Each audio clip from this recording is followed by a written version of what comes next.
बेटी बनी बहू। ये कहानी उस डरी हुई लड़की की है जिसकी शादी 3 महीने में तय हो चुकी है। अरे क्या रमा, क्यों उठ गई बेटा इतनी जल्दी? थोड़ी देर और आराम कर लेती ना। नहीं माँ, ठीक है, कोई बात नहीं।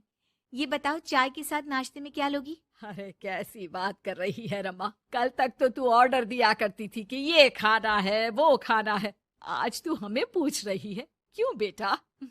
माँ अब ऐसे ही बोलिए ना, क्या खाएंगी? बेसन की रोटी बना दूं दही के रायते के साथ? माँ कुछ सोचती है फिर कहती है, अच्छा सुन, ये बता, रोहन का फोन आता है? शादी होने वाली है तेरी उससे, बात करती रहा कर। हाँ हाँ हाँ माँ, बात होती रहती है, मॉर्निंग में मैसेजेस भी डालती हूँ। अच्छा माँ, नाश्ता बना कर आती हूँ। ये बदलाव रमा में अचानक आए थे। कहाँ तो वो देर से उठती, बिस्तर पर ही नाश्ता खाना और आराम से नहाना। माँ ने बचपन से ही किसी राजकुमारी की तरह रखा। पढ़ने में होशियार और काफी सोचने वाली लड़की थी रमा। क्या बात है, आज तो नाश्ता बिल्कुल अलग बना है। ये कॉम्बिनेशन अपने घर में तो मैंने नहीं खाया। पापा, वो रोहन की मम्मी सोमवार को यही खाती है, इसलिए मैंने बनाया सीखने के लिए। ठीक नहीं लगा तो कुछ और बना देती हूँ। अरे नहीं नहीं, हमारी समधन जो खाएगी हम भी साथ बैठकर वही खा लेंगे। वैसे इट्स वेरी हेल्दी। हाँ रमा, गुड, वेरी गुड। पापा के मुंह से तारीफ सुनकर रमा खुश हो जाती है। वो रोहन को फोन करती है, पता है पापा ने मेरे हाथ के नाश्ते की तारीफ की, बोल रहे थे it's very tasty Rama. Good good, सही है। अच्छा देखो, कल मम्मी पापा कुछ भी ग्रीन वेजिटेबल का खाते हैं, जैसे पालक पनीर या फिर मिक्स सलाद के साथ ब्राउन ब्रेड। तुम बना लेना कल, और हाँ, पिक्स शेयर करना, मैं माँ को दिखा दूंगा। ठीक है, भेज दूंगी। अगले दिन रमा फिर कुछ नया बनाकर रोहन को फोटो भेजती है। अपनी माँ को दिखा देना, ये मैंने बनाया है। तभी वहाँ उसकी माँ आ जाती है। ये क्या बेटा, ये हाथ कैसे चल गया तुम्हारा? अरे कुछ नहीं माँ, वो तो बस ऐसे ही। आप बताओ ना, क्या चाहिए? अरे कुछ नहीं बेटा, ला मैं हाथ में दवा लगा देती हूँ। माँ हाथ में दवा लगा रही थी कि पता नहीं रमा क्या सोच रही थी, थोड़ी परेशान सी थी। क्या हुआ रमा, क्यों परेशान लग रही हो? रोहन से कोई बात हुई है क्या? नहीं माँ, आज जो बनाया उसकी फोटो मांगी थी रोहन ने, दे तो दी, लेकिन अभी तक कोई रिप्लाई नहीं आया। माँ कुछ सोचती है, फिर रमा के फोन से उसके जले हुए हाथ की फोटो खींचकर भी रोहन को भेज देती है। अरे माँ, ये क्या कर रही हो? वो सोचेगा कि मुझे काम करना आता ही नहीं। हाँ तो सोचने देना, पढ़ाई में नहीं मिल पाता था वक्त, जितना सीखा है काफी है। वक्त के साथ ही खाना बनाना, घर संभालना, सब कुछ आ जाता है। थोड़ी देर में रमा के फोन का मैसेज बजता है। रमा के पास रोहन का फोन आ जाता है। माँ को ये खाना देखने में ही अच्छा नहीं लगा, बोल रही थी कि तुम्हें बोल दूं कि अच्छे से बनाना सीखे। ना हो तो कोई क्लास ज्वाइन कर ले, मैं पैसे दे दूंगा। और हाँ, प्लीज यार, ऐसी डरावनी जलने कटने खून खराबे वाली फोटो मत भेजा करो। जल गई क्या? तुम्हें खाना नहीं बनाना आता क्या? मुझे ब्लेम मत करो। मैंने ब्लेम करने के लिए नहीं, बस अपनी सीरियस एफर्ट दिखाने के लिए ये फोटो भेजी थी। वैसे भी मैंने नहीं, मॉम ने भेजी थी, पता नहीं क्यों। ओ यार, तुम्हारी मॉम क्यों इतना इंटरफियर कर रही है? वैसे अभी ये हाल है तो बाद में तो वो हमारे घर में ही ताक जाग करती रहेंगी। उनसे कहो कि मैं तुम्हें उस घर के लिए तैयार कर रहा हूँ जहाँ अब तुम्हें पूरी जिंदगी रहना है। रमा को रोहन की बात ठीक नहीं लगती, वो फोन रख देती है, लेकिन सोच में पड़ जाती है कि आखिर वो ये बात माँ को बताए कि नहीं।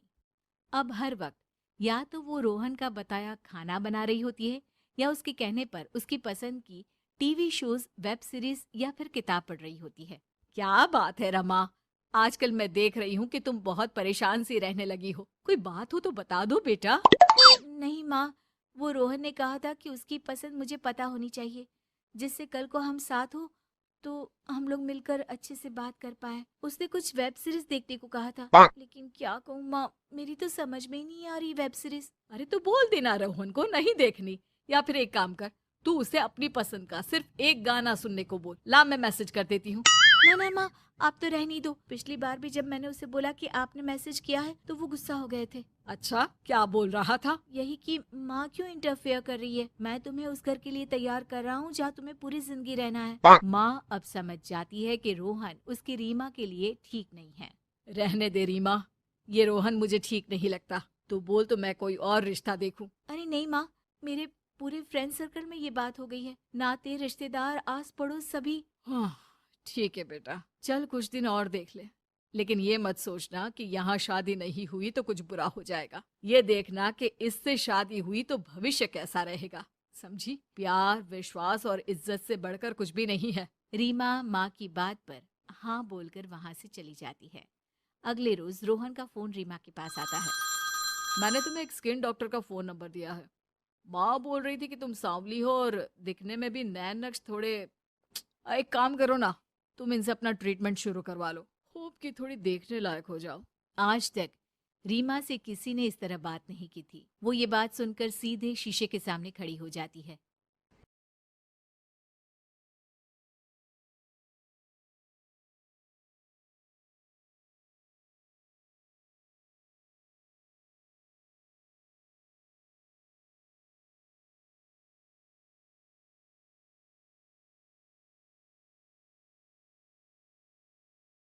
बेशरम मॉडर्न सास। गीता एक गांव की लड़की है और उसकी शादी शहर में विपुल से हो जाती है। गीता की सास सविता बहुत पढ़ी लिखी और मॉडर्न महिला है। शादी के कुछ दिन बाद गीता, तुम आज शाम को तैयार रहना, हम डिनर बाहर ही करेंगे। इसकी क्या जरूरत है जी, मैं घर पर ही खीर पूरी बना लूंगी। अरे नहीं नहीं, खीर पूरी वाला डिनर नहीं, हम कुछ साउथ इंडियन और चाइनीज खाएंगे। ठीक है, मैं तैयार होकर आपसे मिलूंगी। विपुल अपने ऑफिस चला जाता है। अरे बाप रे, ये क्या खाना होता है? हमारे गांव में तो मैंने कभी ऐसे नाम भी नहीं सुने। चलो शाम को जाकर देख लूंगी। शाम को विपुल आता है और गीता विपुल के सामने आकर खड़ी हो जाती है। देखो जी, आपके आने से पहले ही मैं तैयार होकर बैठी हूँ। अरे ऐसे कौन तैयार होता है? क्या हुआ जी, मैंने लाल रंग की अच्छी सी साड़ी तो पहनी है, इसमें क्या कमी है? ये सारे बाल तुमने सिंदूर से रंग लिए हैं और इतनी मांग क्यों भरी है? अरे आईने में जाकर अपने होंठ देखो, कैसी लिपस्टिक लगाई है, और ये कपड़े देखो अपने, जाओ जाकर बदल कर आओ। हाँ, तो क्या पहन कर आऊं? जो मर्जी पहन लो। वैसे भी अब मैं कहीं नहीं जा रहा, बना लो यहीं पर खाना। दोनों खाना खाकर सो जाते हैं। अगली सुबह विपुल, कल तुम कहीं बाहर जाने वाले थे ना? हाँ जाने वाला तो था, लेकिन मॉम आपने भी पता नहीं किस गंवार को मेरे साथ बांध दिया है। गुप्ता जी ने बोला था कि बहुत बढ़िया लड़की है, लेकिन ये तो मरा हुआ सांप गले में लटका लिया है। मॉम, मैं मेरे दोस्तों के सामने भी इसे नहीं ले जा सकता, क्योंकि अगर किसी ने इसे देख लिया तो मैं दोबारा मुंह दिखाने के लायक नहीं रहूंगा। ए जी, क्या मैं इतनी बुरी हूँ? पहले तो अपना नाम देखो कि क्या नाम है। इतना ओल्ड नेम, गीता। तो नाम तो बदला भी जा सकता है। मैं तो तुझे ही बदलना चाहती हूँ। मेरा बस चले तो तुझे आज ही बदल दूं। माँ जी, आप ऐसा क्यों कह रही हो? अरे चल हट गंवार कहीं की, खबरदार अगर मुझे माँ जी कहा तो। अभी तो मैं इतनी हॉट और जवान हूँ और तूने मुझे बुढ़िया बना दिया। माँ, मैं तो ऑफिस जा रहा हूँ, थक गया इससे। विपुल ऑफिस चला जाता है और सविता शाम को अपने कुछ कपड़े गीता को देती है। गीता, आज तुम्हें आखिरी मौका दिया जा रहा है। अगर तुमने कोई गड़बड़ की तो मैं तुम्हें घर से निकाल दूंगी। ये कपड़े पहनकर बाहर आ जाओ। ये तो जींस है माँ जी। हाँ तो क्या हुआ, पहन ले। गीता जींस पहन लेती है, लेकिन वो उन कपड़ों में बहुत ज्यादा असहज महसूस करती है। आज मेरे साथ बाहर चल, तुझे शहर के तौर तरीके सिखाऊंगी, लेकिन ध्यान रहे कि जैसा बताऊं ऐसा ही करना है। सविता गीता को लेकर मैकडी पहुंच जाती है और वहां 2 बर्गर मंगाती है। माँ जी, ये क्या है? माँ जी नहीं मॉम, बर्गर है ये, चुपचाप खा लो, मेरी बेइज्जती मत कराओ। और जींस को बार बार पकड़ क्यों रही हो और इस टॉप को नीचे क्यों खींच रही हो? मत करो ऐसा, नहीं तो सब समझेंगे कि तुमने ऐसे कपड़े पहली बार पहने हैं। गीता बर्गर को हाथ से तोड़कर खाने लगती है। सविता गुस्से में वहां से आकर कार में बैठ जाती है। गीता भी पीछे पीछे आती है। मॉम, क्या हुआ? मैंने तो अब कुछ भी नहीं किया है। चुपचाप गाड़ी में आकर बैठ जाओ। सविता गीता को लेकर घर आ जाती है। अगले दिन गीता, मेरे कुछ फ्रेंड्स आने वाले हैं, तुम किचन में जाकर तैयारियां करो और भगवान के लिए आज ऐसा कुछ मत करना कि मेरी नाक कटा दो। मैंने भी ये शॉर्ट्स पहने हैं, तुम भी अच्छे कपड़े पहन लेना। सविता के फ्रेंड्स आ जाते हैं और गीता तैयार होकर नाश्ता हाथ में लेकर बाहर आती है। इस कमार ने ये क्या पहन लिया? गीता ने एक शादी वाला लहंगा पहना है और वो उसको संभाल नहीं पा रही है, जिसकी वजह से वो नीचे गिर जाती है। सारी फ्रेंड्स हंसने लगती है। सविता ने गीता को कस के 2 थप्पड़ लगा दिए और उसे हमेशा के लिए घर से निकाल दिया। मैंने आज गीता को उठाकर घर के बाहर फेंक दिया है। अब किसी मॉडर्न, समझदार और पढ़ी लिखी लड़के से शादी कर लो बेटा। यस मॉम, आपने आज सच में बहुत ही अच्छी खबर सुनाई है। मैंने तो न्यूज़पेपर में ऐड भी दे दिया है, पढ़ी लिखी मॉडर्न लड़की शादी के लिए तुरंत संपर्क करे। और माँ, वो खूबसूरत भी तो होनी चाहिए। डियर सन, मैंने उसमें सब कुछ लिख दिया है। सविता और विपुल बहुत खुश होते हैं। न्यूज़पेपर के इश्तिहार के बाद बहुत सारी लड़कियों ने विपुल को कांटेक्ट किया। विपुल, तुझे पूरा 1 महीना हो गया है, इतनी सारी लड़कियां आ रही है, तो किसी को फाइनल पसंद क्यों नहीं कर लेता? मॉम, मैं कुछ बेहतर की तलाश में हूँ। वैसे आप फिक्र ना करो, आज भी एक लड़की मुझसे मिलने आने वाली है। अगर पसंद आ गई तो मैं उसे घर ले आऊंगा। विपुल लड़की से मिलने चला जाता है। कैफे में विपुल जाकर बैठ जाता है और देखता है कि बहुत ही खूबसूरत लड़की नैना सामने से आ रही है। हेलो। हाय, माई सेल्फ नैना। दोनों खूब सारी बातें करते हैं और विपुल को नैना पसंद आ जाती है। वो उसे घर लेकर आ जाता है। मॉम, जल्दी बाहर आओ। देखो तो, मैं तुम्हारे लिए एक मॉडर्न बहू ले आया हूँ, जो बहू कम आपकी फ्रेंड ज्यादा रहेगी। अरे वाह, तो फाइनली तुझे लड़की पसंद आ ही गई। हाँ मॉम, पसंद क्यों नहीं आती?